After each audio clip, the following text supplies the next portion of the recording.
آج کا نوجوان مایوس ہے، مایوسی کی ایک لہر آئی ہوئی. نوجوان جب باہر نکلتے ہیں حالات کا سامنا نہیں کر سکتے، حالات سے وہ بھاگتے ہیں، حالات کا تقاضا کچھ اور ہے، ان کے اندر صلاحیتیں نہیں کہ حالات کا مقابلہ کر سکیں، تو مایوس ہو جاتے ہیں. حضرت یونس علیہ السلام مچھلی کے پیٹ میں رہے ہیں، مایوس ہوئے ہیں. آپ کسی کمرے میں بند ہو، آواز دے کے گلی میں سے گزرتے ہوئے آدمی کو کہہ سکتے ہیں بھی باہر کنڈی لگی ہے دروازہ کھول دو. مچھلی کے پیٹ سے بھی باہر آواز پہنچائی جا سکتی تھی. ایک مچھلی کا پیٹ، دوسرا پانی، پھر رات کا اندھیرا، کتنی تہوں میں ہے.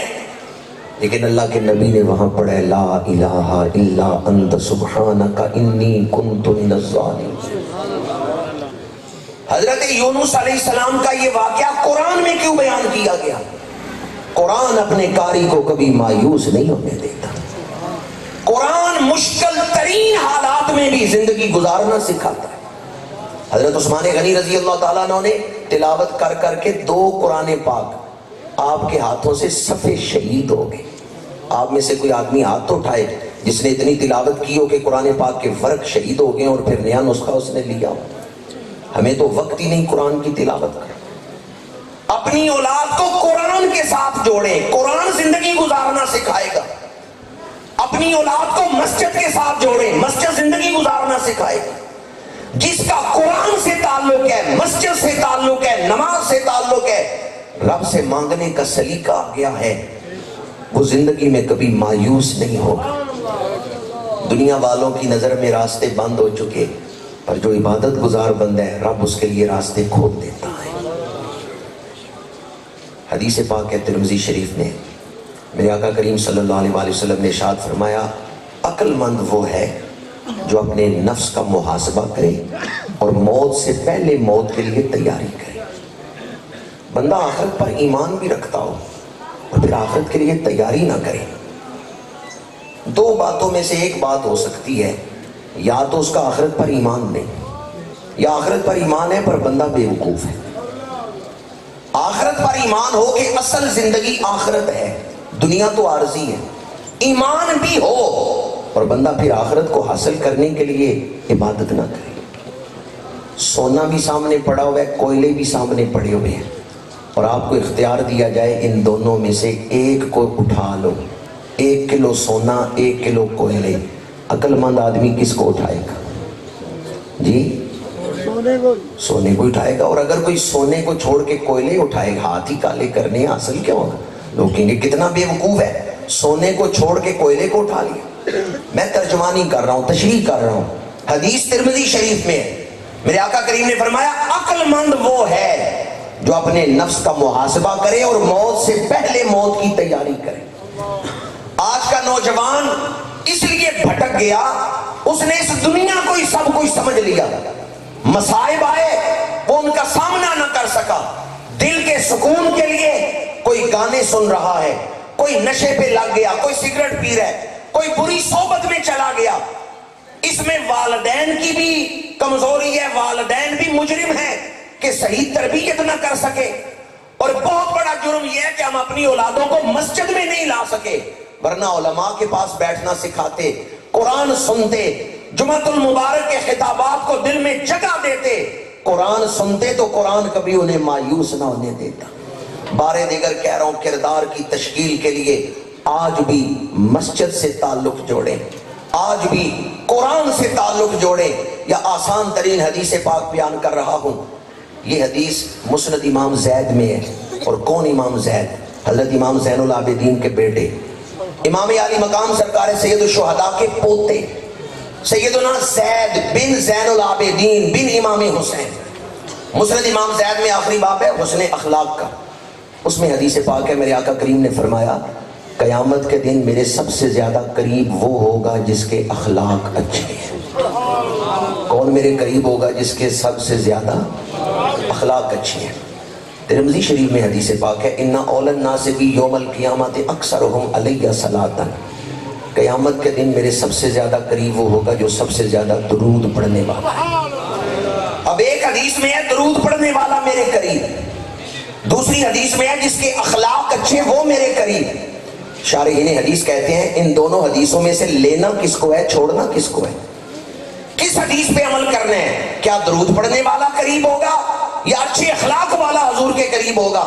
شارحین کہتے ہیں دونوں حدیثوں میں تضاد نہیں، مطابقت ہے، دونوں پہ عمل کرنا ہے۔ اور دونوں میں مطابقت کیسے ہے؟ جو درود پڑھنے والا ہے وہی اچھے اخلاق والا ہے۔ بندہ جیسے جیسے درود پڑھتا جائے گا ویسے ویسے اس کے اخلاق سنورتے جائیں گے۔ جو سب سے زیادہ درود پڑھنے والا ہے وہ سب سے زیادہ اچھے اخلاق والا ہے۔ اس میں فلسفہ کیا ہے؟ جب کوئی درود پڑھنا شروع کرتا ہے، درود کا تحفہ حضور کی بارگاہ تک پہنچتا ہے، میرے آقا خوش ہو کے اس کی طرف نگاہ کرم فرماتے ہیں، اور بریلی کے تاجدار کہتے ہیں جس طرف اٹھ گئی دم میں دم آ گیا، اس نگاہ عنایت پہ لاکھوں سلام۔ اپنی اولاد کی تربیت کی طرف دھیان دیں۔ اس کے لیے میں نے 3 چیزیں آپ کے سامنے بیان کی ہیں: مسجد سے تعلق، قرآن سے تعلق، درود شریف کا وظیفہ۔ دور حاضر کی ایک مثال دے رہا ہوں اور گفتگو کو سمیٹ رہا ہوں۔ جرمنی کا ایک شہر ہے نیورنبرگ، المدینہ مسجد۔ ختم نبوت کانفرنس میں میں شامل ہوا، میرے میزبان دوستوں نے بتایا یہ مسجد پہلے شراب خانہ تھی، نائٹ کلب تھا، اس کا مالک غیر مسلم تھا۔ جس دن اس نے کلمہ پڑھا 4 کروڑ روپے کی جگہ مسجد کو دے دی۔ میں اس نو مسلم سے ملا، محمد عبد الرحمن اس کا نام ہے، اس کا ٹیلی فون نمبر بھی اس گناہگار کے پاس ہے، اگر کوئی خود اس سے بات کر کے تحقیق کرنا چاہے تو مجھ سے ٹیلی فون نمبر بھی لے سکتے ہیں۔ اگر جرمنی میں آپ کا کوئی عزیز رہتا ہے تو ایڈریس میں علی اعلان بتا رہا ہوں، اسٹوٹگارٹ سے 200 کلومیٹر کے فاصلے پہ یہ شہر ہے نیورنبرگ، المدینہ مسجد۔ محمد عبد الرحمن یہ نو مسلم ہے۔ میں نے اس سے پوچھا تیرے کلمہ پڑھنے کا سبب کیا بنا ہے؟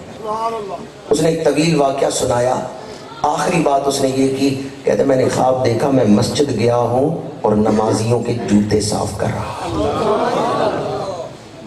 کہتے میں نے صبح اٹھ کے مسجد بلال والوں سے اجازت مانگی، میں نے سوچا میں اپنا خواب پورا کروں۔ انہوں نے کہا بندہ غیر مسلم ہے، نمازیوں کے جوتے صاف کرنے کی اجازت مانگ رہے۔ انہوں نے مجھے اجازت دے دی، اندر نمازی نماز پڑھ رہے تھے، باہر ان کے جوتے پڑے تھے، میں صاف کر کے چمکا کے رکھ کے آ گیا۔ اس رات مجھے مکہ شہر کی زیارت ہوئی۔ اب میرے دل میں اسلام کی محبت پیدا ہو گئی۔ میں نے کہا میں قرآن پڑھوں تو صحیح، قرآن کی دعوت کیا ہے، قرآن بلاتا کس طرف؟ ترجمے والا قرآن میں نے منگایا، صبح 10-11 بجے بیٹھتا، رات 10-11 بجے تک قرآن کا ترجمہ پڑھتا رہتا۔ گھر والے تانا دیتے تو کیا ہر وقت مسلمانوں کی کتاب پڑھتا رہتا ہے، پر میرا دل قرآن سے لگ گیا تھا۔ ایک رات آئی والناس تک ترجمہ مکمل ہو گیا، میں رات سو گیا حسب معمول۔ صبح اٹھا بستر سے نیچے اتر رہا ہوں، کیا دیکھا دروازے میں حضور کھڑے ہیں۔ میں نے سمجھا شاید میں خواب دیکھ رہا ہوں، لیکن دعا کے لیے ہلتے ہوئے ہاتھ نظر آئے تو مجھے یقین ہو گیا میں خواب نہیں دیکھ رہا، میں جاگتے ہوئے زندہ رسول کا دیدار کر رہا ہوں۔ میں نے پوچھا تھا کلمہ پڑھنے کا سبب کیا بنا؟ اس نے کہا مجھے جاگتے ہوئے رسول اللہ کی زیارت نصیب ہے، آپ آئے ہیں کلمہ پڑھا گئے۔ جب اس نے حضور کے دیدار کا ذکر کیا تو میں نے کہا حضور کا حلیہ پاک تو بیان کرو۔ محبت کا ماحول بنا ہوا تھا، یقین جانیے اس نے وہی حلیہ بیان کیا جو حدیث کی کتابوں میں لکھا ہوا ہے، جو سیرت کی کتابوں میں لکھا ہوا ہے۔ لیکن ایک جملہ کمال وارفتگی یہ محبت سے وہ کہتا تھا حضور صرف سونے نہیں، بہت سونے، حضور صرف سونے نہیں، آپ کا کیا عقیدہ ہے؟ صرف سونے؟ حضور صرف سونے نہیں، بے حد سونے۔ اللہ نے حضور کے چہرے پاک سے زیادہ خوبصورت بھی کوئی چیز بنائی؟ وہ چیز تو بتائیں جو اللہ نے حضور کے چہرے سے بھی زیادہ خوبصورت بنائی۔ میرا ایمان ہے کائنات میں سب سے خوبصورت نظارہ رخ والضحیٰ کا نظارہ۔ دعا قبول نہ ہوتی ہو حضور کے چہرے کا واسطہ دے کے دعا کریں، یا اللہ حضور کے رخ پر نور کا واسطہ میری دعا قبول کر لے، کیونکہ یہ وہ واسطہ ہے۔ قرآن کہتا ہے قد نرا تقلب وجهک فی السماء فلنولینک قبلۃ ترضاھا۔ حضور نے چہرہ اٹھایا ہے، رب نے قبلہ بدل دیا ہے۔ حضور صرف سونے نہیں، مجمع تو بہت ہے، آواز نہیں بہت آ رہی، حضور صرف سونے نہیں، حضرت عبداللہ بن رواحہ صحابی رسول شاعر دربار رسالت حضور کی بارگاہ میں کھڑے ہو کے عرض کرتے ہیں یا رسول اللہ اگر آپ کوئی معجزہ نہ لے کے آتے، آپ کا چہرہ ہی بتا رہا ہے آپ اللہ کے نبی بن کے تشریف لائے۔ سیرت حلبیہ میں سفیان بن حارث بن عبد المطلب فتح مکہ سے چند دن پہلے کلمہ پڑھا، نعت لکھ کے لائے، نبی کان یجل الشک انا بما یوحا الیہ وما یقول فلم نر مثلہ فی الناس حیا ولیس لہ من الموت عدیل۔ اس کا ترجمہ کیا گولڑے کے تاجدار نے، کوئی مثل نہیں ڈولن، چپ کر مہر علی ایتھے جا نہیں بولن۔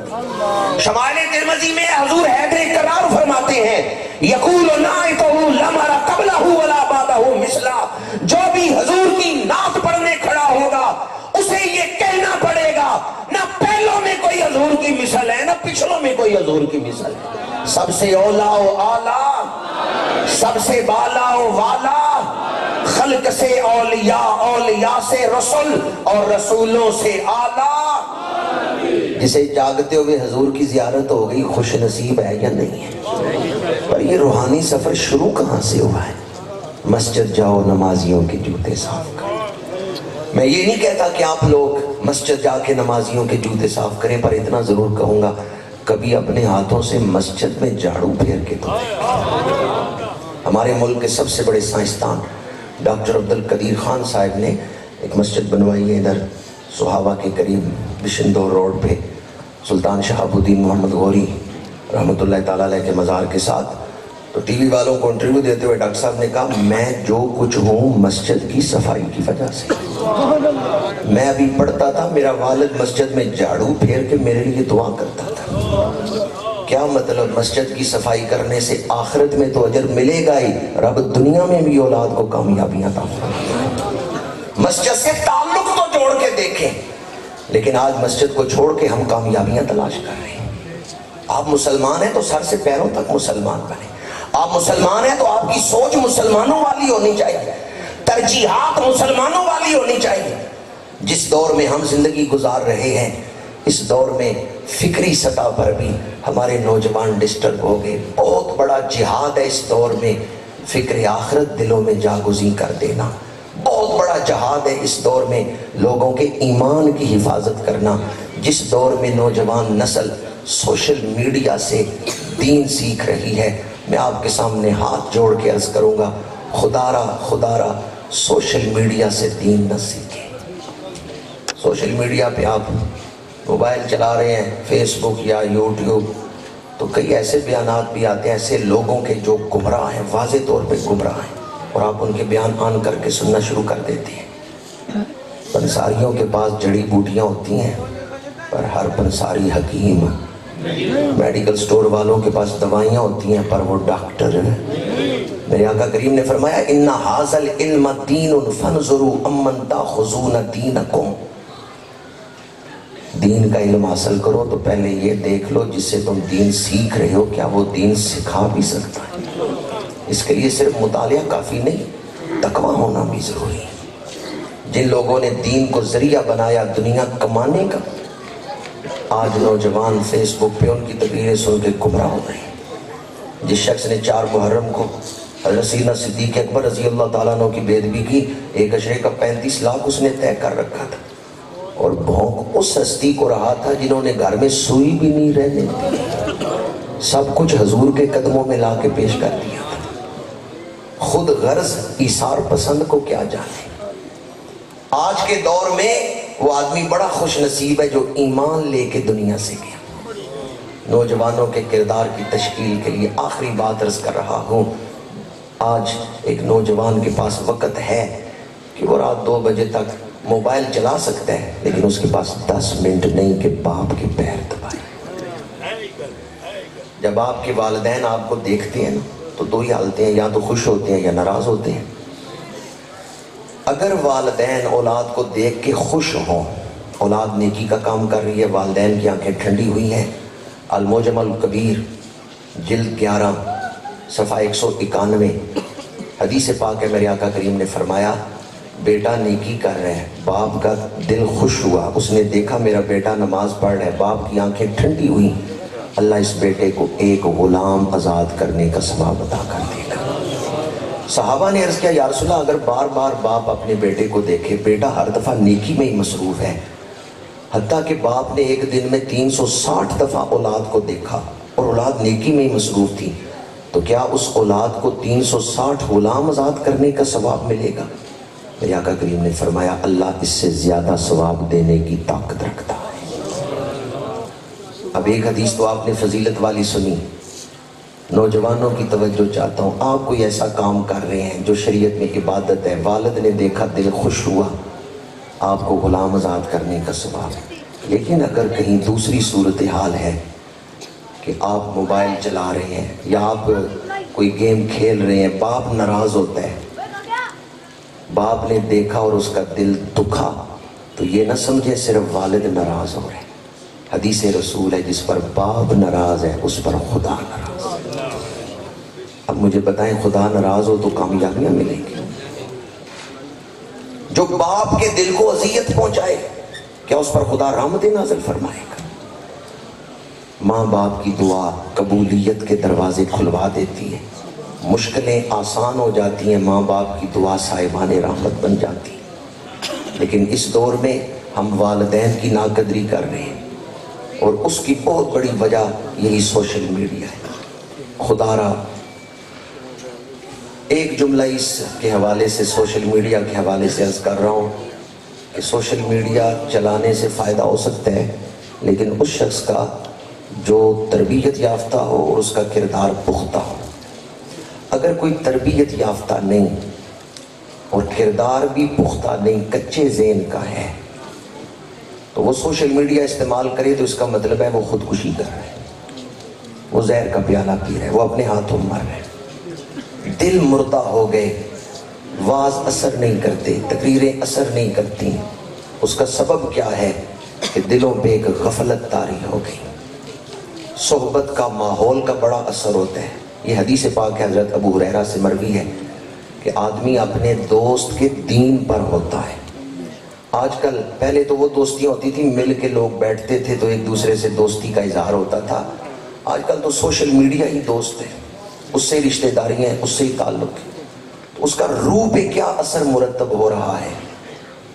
ساری گفتگو کا پیغام اور نچوڑ چکے، علماء بھی تشریف لا چکے ہیں، ابھی محفل جاری رہے گی۔ میرا وقت جو مجھے حضرت قبلہ پیر صاحب نے عطا فرمایا وہ بھی پورا ہو رہا ہے۔ ساری گفتگو کا نچوڑ عرض کر رہا ہوں، کاروبار کریں، ملازمت کریں، دنیا کمائیں، دوستیاں دنیا میں نبھائیں، سماجی تعلقات نبھائیں، رشتہ داریاں نبھائیں، لیکن موت کا وقت یاد رکھیں۔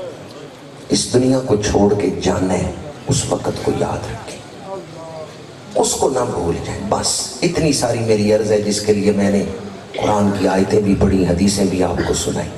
بھرپور زندگی گزاریں، مصروف زندگی گزاریں، پر اس لمحے کو یاد رکھیں جب اسرائیل لینے آئے گا بھی چلو وقت پورا ہو گیا۔ روک سکتے ہیں اسرائیل کو؟ حضور شہنشاہ بغداد کا فرمان، میری حیثیت ڈاکیے کی ہے، یہ نہ دیکھیں چٹھی کون لے کے آیا، یہ دیکھیں چٹھی کس کی ہے۔ خط محبوب کا ہو تو بندہ غور سے سنتا ہے۔ الفتح الربانی میں حضور غوث اعظم کا فرمان ہے، جس سواری پہ تم بیٹھے ہو جتنی مرضی اس کی لگامیں کھینچ لو، اس سواری کو روک نہیں سکتے۔ کون سی سواری ہے جس پہ ہم بیٹھے بھی ہیں اور روک بھی نہیں سکتے؟ یہ ہے وقت کی سواری۔ کوئی ہے جو اپنی عمر کو آگے بڑھنے سے روک لے؟ جوان ہے تو ہمیشہ جوان ہی رہے، بڑھاپا نہ آئے، وقت کو آگے بڑھنے سے روک سکتے؟ شہنشاہ بغداد فرماتے ہیں یا تو وقت کو روک لو، اور اگر نہیں روک سکتے تو وقت جہاں لے کے جا رہا ہے وہاں پہنچنے کی تیاری کرو۔ دو کاموں میں سے ایک کام تو کرو، یا تو وقت کو روک لو، نہیں روک سکتے وقت جہاں لے کے جا رہا ہے وہاں پہنچنے کی تیاری کرو۔ اور اگلے الفاظ تو دل بدل دینے والے الفاظ ہیں۔ آپ فرماتے ہیں کہیں ایسا نہ ہو تم دنیا میں مصروف ہو، تمہارا دھیان ہی نہ ہو، اچانک اسرائیل آئے اور تمہیں دنیا سے اٹھا کے قبر میں پہنچا دے۔ یہ جو اچانک کا لفظ ہے یہ بڑا قابل غور ہے۔ اچانک ایکسیڈنٹ ہوا، بندہ فوت ہو گیا۔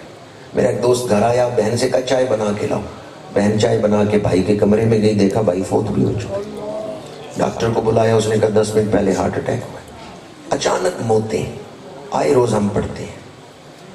ہمارے پاکستان میں کتنے ایسے واقعات ہوتے، زلزلے آئے، ہوائی جہاز کریش ہوئے۔ ابھی کچھ عرصہ پہلے کراچی میں ہوائی جہاز گرا، کتنے لوگ اچانک موت کا شکار ہو گئے۔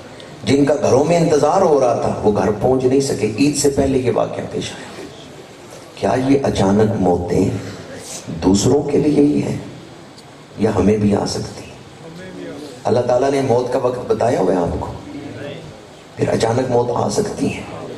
اگر آج دل مان لینا تو عرس کی یہ محفل ہمارے لیے توبہ کی محفل بن جائے۔ ذہن مان لیتا ہے کہ اچانک موت مجھے بھی آ سکتی ہے، دل کا ماننا اور ہے۔ زبانی کلمہ ہر کوئی پڑھتا، دل دا پڑھتا کوئی نہیں۔ اور اقبال کہتے ہیں خرد نے کہہ بھی دیا لا الہ تو کیا حاصل، دل و نگاہ مسلمان نہیں تو کچھ بھی نہیں۔ ذہن نے مان لیا بھی اچانک موت بھی آ سکتی ہے، دل نہیں مان رہا، دل میں وہ حال وہ کیفیت نہیں پیدا ہو رہی۔ اگر دل مان لے کہ اچانک موت آ سکتی ہے، کہیں میں تیاری کے بغیر ہی نہ قبر میں پہنچ جاؤں، حال کیا ہوگا؟ اگر دل مان لے کہ مجھے بھی اچانک موت آ سکتی ہے، پھر عرس کی یہ محفل ہمارے لیے نئی دینی زندگی شروع کرنے کا نقطہ آغاز بن جائے۔ نوجوانوں کو حدیث سنا رہا ہوں، میرے آقا نے فرمایا جس گاؤں میں، جس علاقے میں کوئی نوجوان توبہ کرتا ہے، 40 دن تک اس علاقے کے قبرستان سے عذاب اٹھا لیا جاتا ہے۔ جبریل حضور کی بارگاہ میں حاضر ہوئے، یا رسول اللہ فلاں نوجوان کو میری طرف سے سلام کہہ دیں۔ میرے آقا کریم صلی اللہ علیہ وسلم نے فرمایا تو اس صحابی کی طرف سلام کیوں بھیجے؟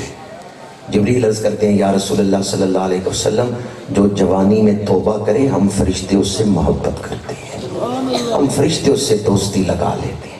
توبہ زندگی میں کسی وقت بھی کریں، توبہ سے پچھلے سارے گناہ معاف ہو جاتے ہیں، لیکن جوان توبہ کرے اس کی توبہ کی زیادہ برکتیں ہیں۔ لوئے لوئے پر لے کڑیے جے تد پانڈا پرنا، شام بئی بن شام محمد کر جاندی نے ڈرنا۔ دنیا کے دھوکے سے جو بچ گیا وہ کامیاب ہو گیا، دنیا کی حقیقت کو جو سمجھ گیا وہ دھوکے سے بچ گیا۔ اور ہم ان اولیاء اللہ کے ماننے والے، ان کے ہاتھوں میں ہاتھ دینے والے ہیں جن کے جسم تو دنیا میں رہتے تھے لیکن وہ اپنے آپ کو عرصہ حشر میں محسوس کرتے تھے۔ موت سے پہلے موت کی تیاری، یہ خانقاہی زندگی کا ایک خاص پیغام ہے۔ موتو انتم قبل ان تموتو، مرن تو پہلے مر گئے باہو تام مطلب نو پایا ہو، وما علینا الا البلاغ۔